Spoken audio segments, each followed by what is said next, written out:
Welcome to 33 of the dumbest, weirdest, and most delightfully brain-melting scientific theories humanity ever took seriously. These aren't just outdated ideas. They're full-blown facepalms and lab coats. Buckle your logic belt, because this is history's ultimate blooper reel, where bad science meets great confidence. 1. Picture this. You leave a pile of sweaty, dirty rags in a corner, maybe toss in some wheat for good measure, and bam!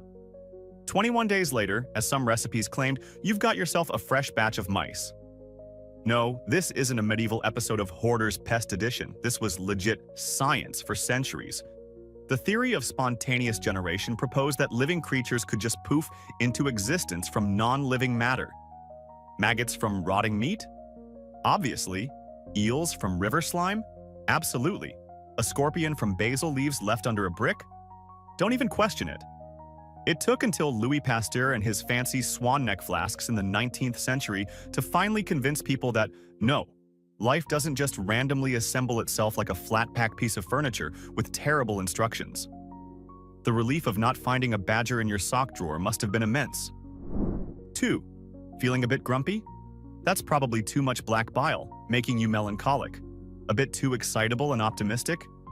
Excess blood, my friend, making you sanguine. For over 2,000 years, from ancient Greece right up through the Renaissance and beyond, your health, personality, and general vibe were dictated by the balance of 4 bodily fluids. Blood, which made you sanguine or optimistic. Phlegm, leading to a phlegmatic, calm, perhaps a bit slow demeanor. Yellow bile, causing a choleric or fiery, irritable nature. And black bile, resulting in a melancholic, sad, and pensive state. Too much of one, not enough of another, and you were in for a world of humoral hurt. Treatments? Oh, they were delightful. Bloodletting, induced vomiting, highly questionable enemas, or specific diets to counteract the dominant humor. Basically, if it involved getting something out of you in a dramatic fashion, it was probably on the menu. Imagine explaining to your boss you're late because your phlegm was a bit dominant this morning, needed an extra purge. Good times. 3. Got a lumpy head? Congratulations! You might be a genius or a kleptomaniac, or perhaps you just bumped your head. Phrenology, all the rage in the 19th century, proposed that the shape and bumps on your skull directly corresponded to your personality traits and mental abilities. Specific areas of the brain were supposedly linked to things like amativeness, essentially your urge to get frisky, destructiveness, benevolence, or even philoprogenitiveness, which was the love of offspring. Yes, that too was a bump you could supposedly feel. Phrenologists would meticulously feel people's heads, sometimes using elaborate calipers to diagnose their character. Ah, yes, this prominent bump above your ear clearly indicates a propensity for arguing about pineapple on pizza, while this dip here suggests you'll never master the kazoo. It was basically palm reading for your cranium, and just about as scientifically sound, leading to some truly bizarre character assessments. 4. Before we knew about those pesky little things called germs, what did people think caused widespread diseases like cholera or the plague? Bad smells, of course. The miasma theory posited that diseases were spread by miasmas, noxious, foul-smelling vapors rising from decaying organic matter, swamps, stagnant water, or just generally unpleasant places. If it stank, it was probably trying to kill you. People believed the very air in certain locales was poisonous. This led to some interesting public health measures, like trying to combat cholera outbreaks by burning barrels of tar in the streets, or firing cannons to disperse the foul air, or even carrying around sweet-smelling pomanders to ward off the deadly stenches. While it did encourage some useful sanitation, since cleaning up smelly stuff is generally good, it slightly missed the mark on the actual invisible microbial cause. Close, but no microscopic cigar. 5. This one is delightfully bonkers and wonderfully visual. The doctrine of signatures, popular from antiquity through the Renaissance, held that God, or nature if you prefer that term, kindly marked plants and other natural things to show us what they were good for medicinally. It was like a divine IKEA instruction manual for your ailments. So, a plant with heart-shaped leaves? Obviously for heart conditions. Walnuts look like tiny brains, complete with folds. Great for headaches and cognitive issues. Eye-bright flowers resemble little eyes, perfect for eye ailments. Lungwort, with its spotted leaves like diseased lungs, was for, you guessed it, lung problems. It's like nature's own "what you see is what you get" pharmacy. While some of these remedies might have coincidentally worked due to actual chemical properties, the logic was pure visual association. This knobbly root looks like an arthritic finger, therefore it cures arthritis. The possibilities were endless and probably mostly useless, but very creatively justified. 6.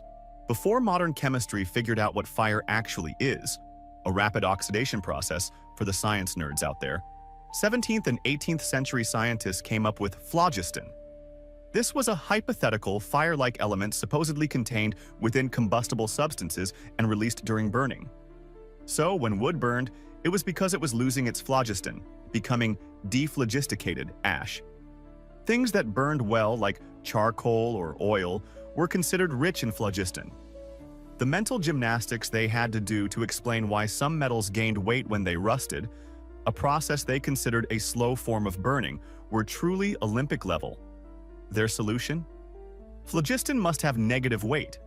Imagine trying to weigh something that makes things lighter by being in them. Eventually, Antoine Lavoisier came along, did some careful experiments with oxygen, and basically said, "Guys, it's oxygen, and phlogiston can go, well, phlogist off." 7. Oh, the poor, misunderstood uterus.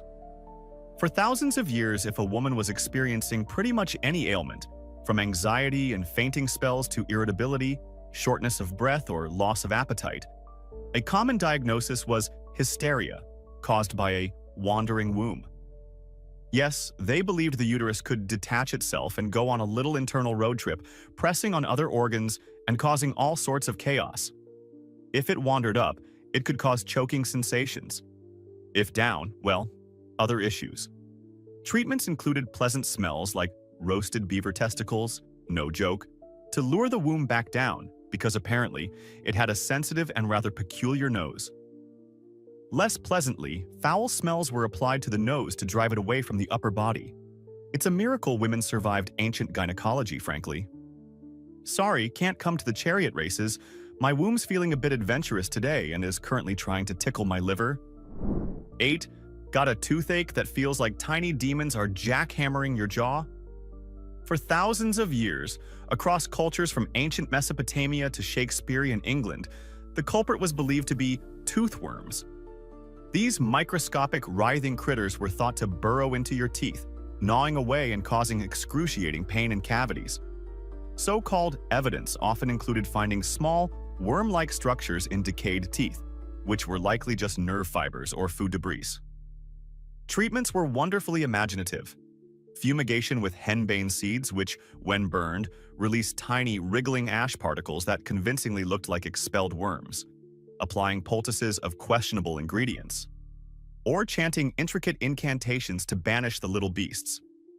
Imagine your dentist today saying, looks like a nasty infestation of dentovermiculi. We'll need the incense, a small chanting choir, and possibly a very tiny harpoon. Modern dentistry suddenly seems a lot less terrifying, doesn't it? 9. This one's a doozy, and put incredible pressure on expectant mothers. The theory of maternal impression held that a pregnant woman's thoughts, emotions, or even things she saw or experienced could directly imprint physical characteristics onto her developing fetus. So, if a pregnant woman saw a rabbit and got scared, her child might be born with a hair lip. If she craved strawberries intensely and touched her skin, the baby might have a strawberry-shaped birthmark, technically a nevus, in that exact spot.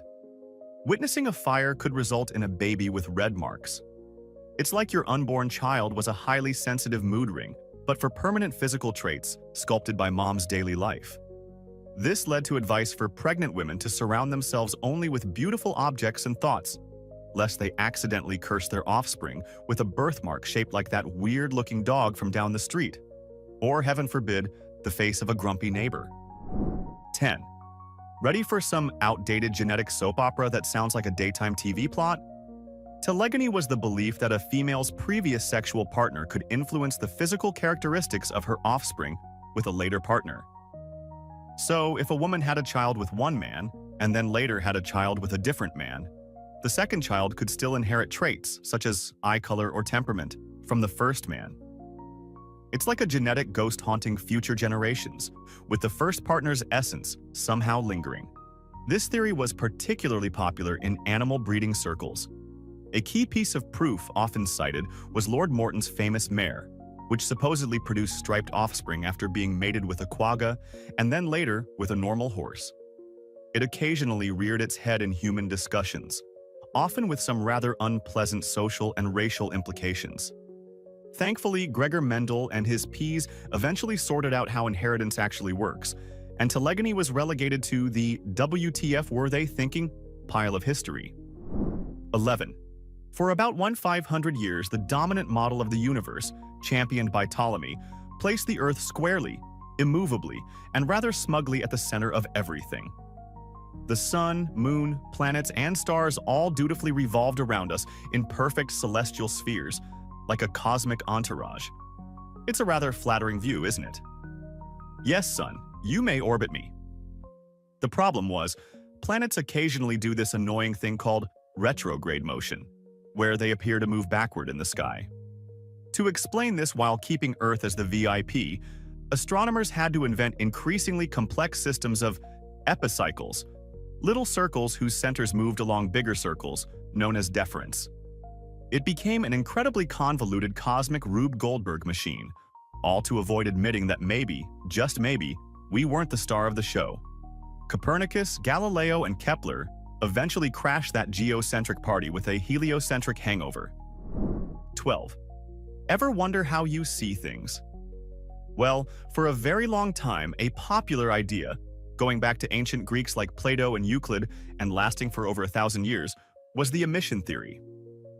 This proposed that our eyes actively emitted rays, like tiny visual lasers or invisible tentacles that would touch or feel objects, allowing us to see them.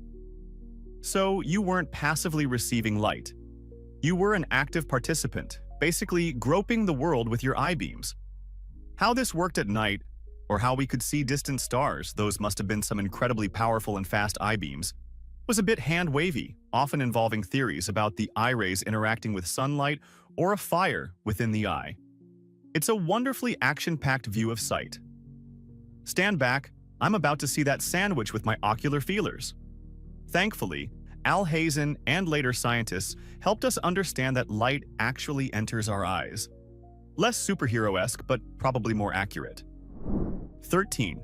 This was a particularly optimistic and ultimately tragically wrong theory that gained traction in the American West, Australia, and other arid regions during the 19th century push for agricultural expansion. The idea was that human settlement and agricultural development, literally, plowing the land, planting trees, even the smoke from trains and the vibrations from human activity, would magically cause an increase in rainfall, making arid lands fertile. Just start farming and the rain will come. The heavens will open. It was a comforting belief for settlers moving into dry areas, heavily promoted by land speculators. Unfortunately, meteorology doesn't quite work that way. While large-scale land use changes can have some impact on local climate, simply tilling the soil doesn't summon rain clouds on demand. This led to a lot of heartbreak, dust bowls, and abandoned farms when the inevitable droughts returned. Mother Nature, it turns out, doesn't take requests based on agricultural effort. 14. Alchemy, the original get-rich-quick scheme of the scientific world, wrapped in layers of mysticism and secrecy. For centuries, alchemists chased the dream of transmutation, specifically turning base metals like lead or iron into pure, shiny gold.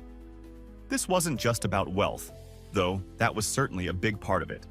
It was tied to spiritual purification, the search for the elixir of life for immortality, and the philosopher's stone, a mythical substance that could do both. Their labs were filled with bizarre concoctions. Imagine dragon's blood or unicorn horn powder, or at least what was sold as such, complex distillations, secret symbols, and a lot of wishful thinking, often involving heating things up for very, very long times. While they never actually managed to make gold from lead, spoiler alert. alchemists did lay some groundwork for modern chemistry through their experimentation with different substances and development of lab equipment. So, thanks for the beakers, guys, even if the gold thing was a bit of a bust. 15. Forget solid ground beneath your feet. For centuries, various thinkers, writers, and outright kooks have proposed that the Earth is actually hollow.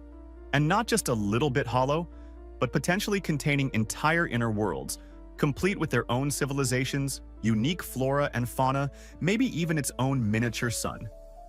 From Edmund Halley, yes, the comet guy, who briefly theorized concentric shells inside Earth, to John Cleves Sims Jr., who fanatically campaigned for an expedition to the North Pole to find one of the giant holes he believed led inside, the hollow Earth theory has had some surprisingly persistent believers. Imagine commuting to work through a tunnel to the inner Earth. Traffic was terrible. A giant mole blocked the magma tube again, and the inner sun was too bright. While seismology has pretty definitively shown our planet is largely solid, the idea of a secret world beneath our feet is just too fun and adventure-inspiring to completely forget. 16. Before we understood embryology and the intricate dance of genetics, one dominant theory was preformationism. This elegantly simple idea suggested that a sperm, according to the spermist camp, or an egg, if you sided with the ovists, contained a tiny, fully formed miniature human called a homunculus. Development was just this little person getting bigger, much like inflating a microscopic balloon animal. Some even claimed they could see the homunculus curled up inside sperm cells under early microscopes, though that was likely just wishful thinking. Specks of dust, or the power of suggestion. This led to rather mind-bending philosophical implications. If every sperm contained a homunculus, did that homunculus also contain even tinier sperm with even tinier homunculi, like infinite Russian nesting dolls of future generations all packed into one? It's a miracle anyone ever got any sleep thinking about that.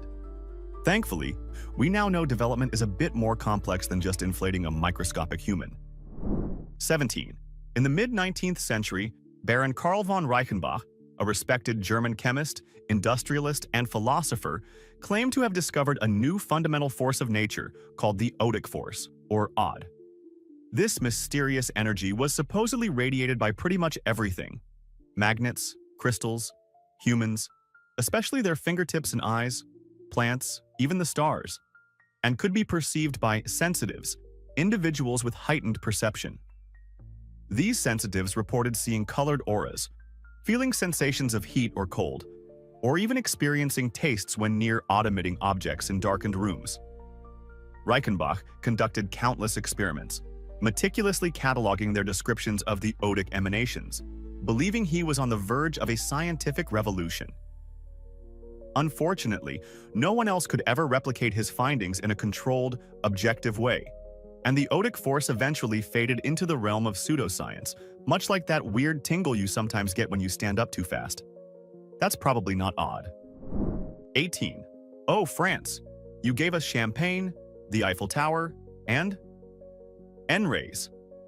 In 1903, Prosper René Blondlot, a prominent French physicist and member of the French Academy of Sciences, announced his discovery of N-rays, a new form of radiation supposedly emitted by various substances, including certain metals and even the human body. He and his colleagues published numerous papers on their properties, claiming N-rays could be refracted by aluminum prisms, polarized, and even enhance the brightness of a dim light source. The French scientific community largely embraced it. There was just one tiny problem. N-rays didn't actually exist. American physicist Robert W. Wood visited Blondlot's lab and, in a classic bit of scientific sleuthing, secretly removed a crucial aluminum prism from the experimental setup. Blondlot and his assistant still reported observing the N-ray effects, describing their properties in detail. Whoops! It was a major case of observer bias, national pride, and collective delusion. A reminder that even scientists can see what they want to believe, especially if it makes their country look good. 19. In the 1960s, Soviet scientists caused a global stir and considerable Cold War scientific panic with their discovery of polywater, or anomalous water. This wasn't your everyday H2O. It was supposedly a stable polymerized form of water with a much higher boiling point, reaching up to 500 degrees Celsius, a lower freezing point down to -40, and a syrupy consistency like Vaseline. The international scientific community went into a frenzy. Was it a new state of matter? A potential wonder material? Or, as some dramatic articles and even Kurt Vonnegut's novel Cat's Cradle, inspired by the idea, suggested, a threat to all life if it escaped and polymerized all the world's water. Turns out, after intense scrutiny, polywater was mostly just dirty water. Samples were contaminated with silica and other impurities from the quartz capillary tubes. A classic case of, oops, didn't clean the test tubes properly, but on a global, potentially world-ending scale, at least in fiction. 20. When 19th century astronomers like Giovanni Schiaparelli and Percival Lowell peered at Mars through their telescopes, they saw faint straight lines crisscrossing its reddish surface. Schiaparelli, in 1877, called them canali, Italian for channels or grooves, but it was widely, and rather optimistically, mistranslated into English as canals. Lowell, a wealthy American astronomer, became utterly convinced these were vast artificial waterways, an enormous irrigation system built by an intelligent, ancient Martian civilization to carry water from the polar ice caps to their dying desert world. He meticulously mapped hundreds of these canals, publishing books and lectures that captivated the public imagination and sparked decades of science fiction stories about sophisticated Martians. Alas, higher resolution images from space probes in the 20th century revealed no such canals. The lines were likely optical illusions, alignments of craters, or misinterpretations of natural geological features seen through less than perfect telescopes. So, no ancient Martian public works projects, unfortunately, just a classic case of wishful seeing. 21. This one comes with a heavy dose of yikes, and it's a chilling reminder of science misused. Craniometry, popular in the 19th and early 20th centuries, was the practice of measuring skulls, their size, shape, volume, and various bony protrusions. The underlying and deeply flawed assumption was that these physical measurements could reveal a person's intelligence, personality traits, and, most disturbingly, their supposed racial superiority or inferiority. Scientists like Samuel George Morton meticulously collected and measured thousands of skulls from different ethnic groups, developing elaborate classification systems. Unsurprisingly, these findings often conveniently supported prevailing racial biases and colonial hierarchies of the time, providing a scientific justification for discrimination and oppression. It's a stark reminder of how easily science can be twisted to justify prejudice, and how important it is to critically examine the assumptions and motivations behind any research. Thankfully, this pseudoscience has been thoroughly debunked, but its legacy is a grim one. 22. Similar to phrenology and craniometry, physiognomy was the so-called art, which was definitely more art than science, of judging a person's character, intelligence, or moral worth from their outward appearance, especially their facial features. Got a pointy nose? You must be shrewd and inquisitive. A high forehead? Clearly intelligent and noble. A weak chin? Probably lacking in willpower and easily led. For centuries, people believed you could read a person like an open book just by looking at their face.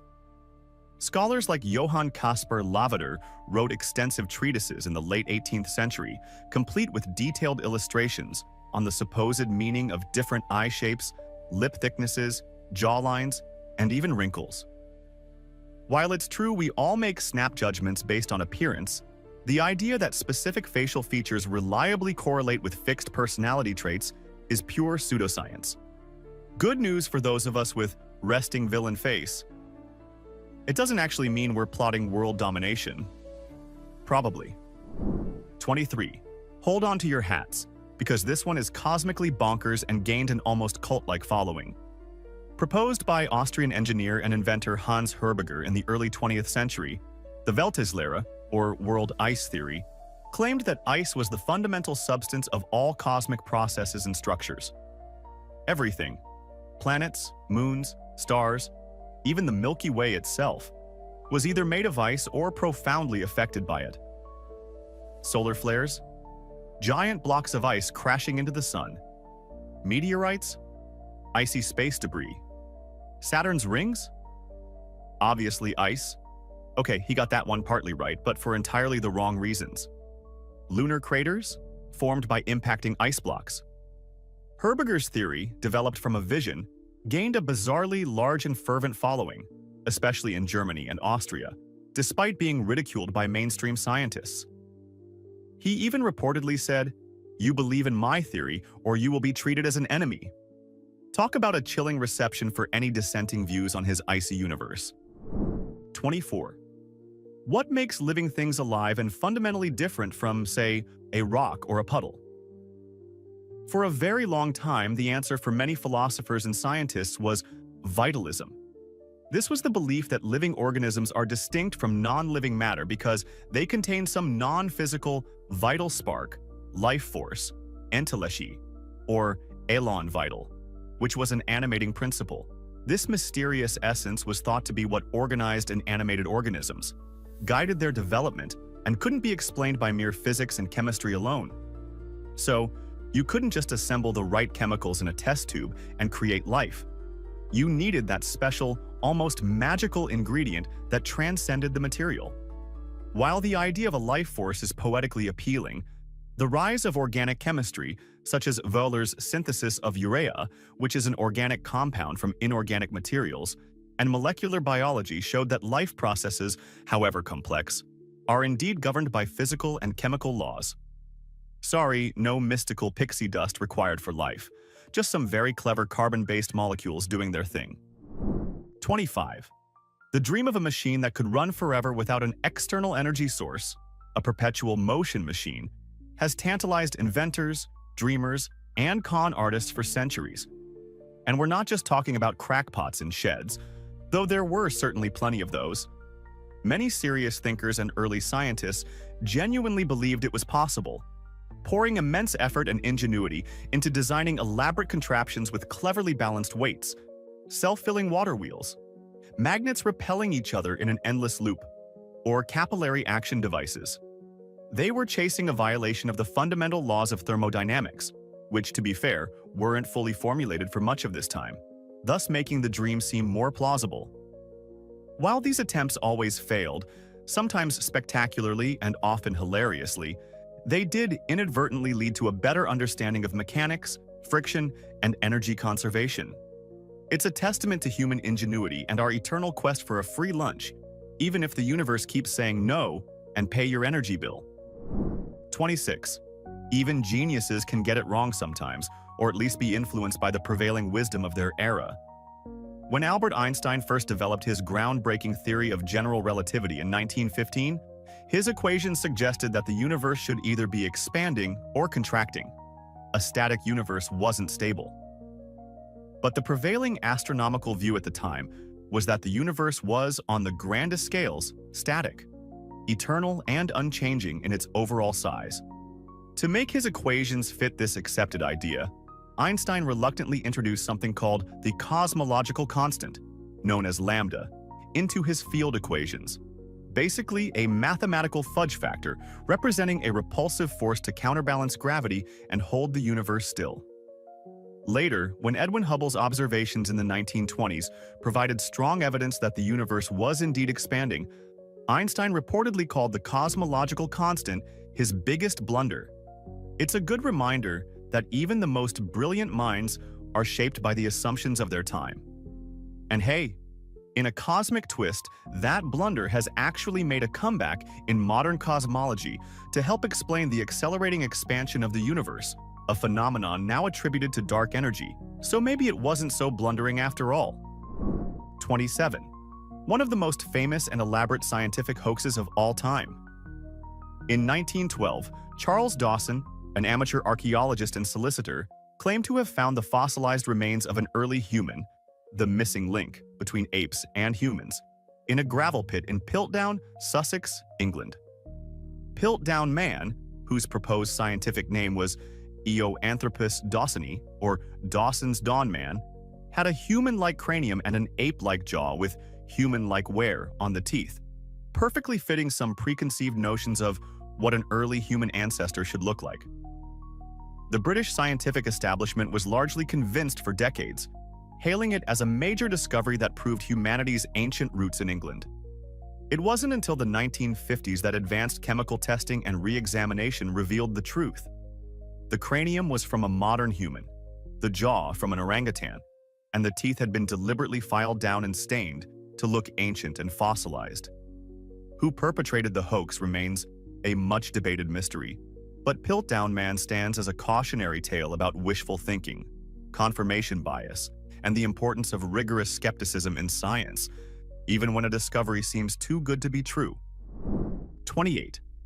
In March 1989, chemists Martin Fleischmann and Stanley Ponce of the University of Utah made a bombshell announcement at a press conference. They had achieved nuclear fusion at room temperature, or cold fusion, using a simple tabletop experiment involving palladium electrodes and heavy water, also known as deuterium oxide. They claimed their apparatus produced excess heat that could only be explained by nuclear reactions, along with byproducts like tritium and neutrons. The world went wild. If true, it promised a clean, virtually limitless source of energy, solving the world's energy problems overnight. Other labs scrambled to replicate their results, with intense media scrutiny. However, most couldn't. The initial excitement gave way to widespread skepticism as the claims couldn't be consistently verified. Their methods were criticized, and accusations of experimental error and even sloppiness flew.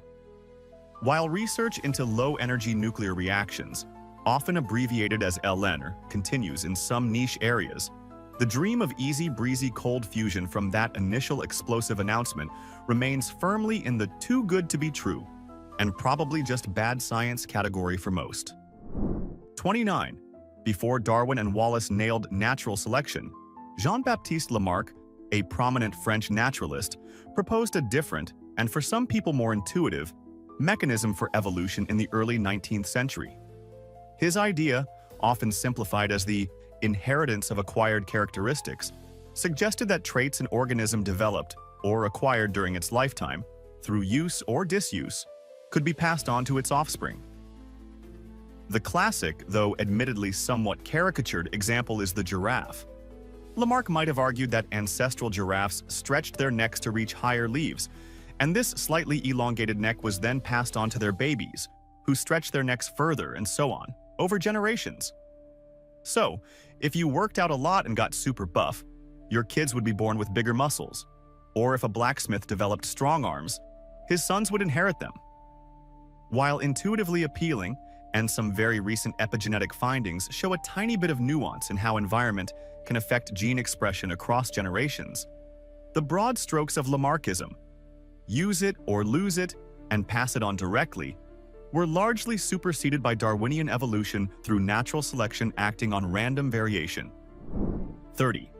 This is nightmare fuel and B-movie gold, but for a time it had grim scientific curiosity. The idea: a human body suddenly bursts into flames, reduced to ashes, surroundings often oddly undamaged, with no clear external ignition. For centuries, scattered, often poorly documented, accounts of alleged spontaneous human combustion, or SHC, surfaced. Early scientific guesses ranged from too many combustible humors, hello again, 4 humors, to internal chemical reactions, static electricity, or divine retribution for sin, with alcoholism being a popular 19th century theory for the cause. While many cases can likely be explained by the wick effect, clothing acting like a candle wick, fueled by melted body fat, ignited by a dropped cigarette or nearby flame, the idea of just poofing into cinders for no good reason remains morbidly fascinating and thankfully exceedingly rare, if not entirely mythical as a truly spontaneous event. 31. Step right up for invisible fluid and intense eye contact. In the late 18th century, Franz Anton Mesmer, a German physician, proposed animal magnetism, an idea later called mesmerism, a subtle, invisible natural force flowing through all living things, connecting humans, earth, and heavens. Illness, he believed, stemmed from blockages in this fluid. He cured patients by mesmerizing them, using magnets, hand passes over the body known as mesmeric passes, or intense gazes, to restore harmony. His sessions were theatrical, groups holding hands around a bouquet, a large tub of magnetized water and iron filings with protruding rods, sometimes leading to mesmeric crises like convulsions or trances, seen as healing. While animal magnetism itself was debunked by scientific commissions, who blamed suggestion and imagination? Hello, placebo. Mesmer's work inadvertently paved the way for studying hypnotism. 32. This is deeply uncomfortable, a stark warning of pseudoscience married to prejudice. Eugenics, gaining alarming popularity and respectability in the early 20th century across many Western countries, aimed to improve the human race by controlling heredity. Proponents, including prominent scientists, believed desirable traits, often ill-defined and biased by class and race, like intelligence or moral character, could be encouraged via selective breeding, so-called positive eugenics. More insidiously, they advocated eliminating undesirable traits, such as feeble-mindedness, criminality, or poverty, by preventing reproduction among groups deemed unfit, known as negative eugenics. This led to horrific policies, forced sterilizations, discriminatory laws, institutionalization, culminating in Nazi atrocities. The science was flawed, based on simplistic genetics and steeped in prejudice. It's a chilling example of scientific-sounding language justifying appalling human rights abuses. The only improvement it needed was utter discredit. 33.